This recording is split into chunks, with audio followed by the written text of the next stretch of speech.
റഹ്മാന്റെ ആ ഹിറ്റ് പാട്ടിലെ ഉർവശി ഞാൻ തന്നെ. ഹിറ്റ് ഗാനത്തിന് പിന്നിലെ കഥ പറയുകയാണ് നടി ഉർവശി. AR റഹ്മാന്റെ ആ ഹിറ്റ് പാട്ടിലെ ഉർവശി ഞാൻ തന്നെ. ഹിറ്റ് ഗാനത്തിന് പിന്നിലെ കഥ പറയുകയാണ് നടി Urvashi. Urvashi Urvashi take it easy Urvashi ഒരു തലമുറ പാടി നടന്ന പാട്ടാണത്. പ്രശസ്ത ഗാനരചയിതാവായ വൈരമുത്തു എഴുതി AR റഹ്മാനും ഈണം നൽകിയ കാതൽ എന്ന ചിത്രത്തിലെ ഈ ഗാനവും മലയാളികളുടെ പ്രിയപ്പെട്ട താരം ഉർവശിയും തമ്മിൽ ഒരു ബന്ധമുണ്ട്. അതെന്താണെന്ന് നിങ്ങൾക്കറിയാമോ? അതേപ്പറ്റി നടി ഉർവശി ഇപ്പോൾ തുറന്നു പറഞ്ഞിരിക്കുകയാണ്. നിന്നെക്കുറിച്ച് ഒരു പാട്ട് എഴുതാൻ ഏർപ്പാടാക്കിയിട്ടുണ്ട്. ഒരു പാട്ട് നിന്നെ കുറിച്ച് വരുന്നുണ്ട്. ടേക്ക് ഇറ്റ് ഈസി നല്ലതാ, കേട്ടു നോക്കൂ എന്ന് പറഞ്ഞു. വൈരമുത്തുവാണ് ആ പാട്ട് എഴുതിയത്.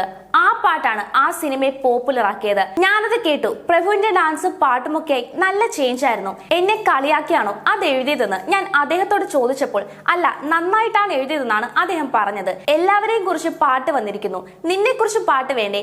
നീയല്ലേ മുകളിൽ നിന്ന് താഴെ വന്നവൾ, ദേവലോകത്ത് നിന്ന് വന്നവളെ നീ എന്നും പറഞ്ഞു.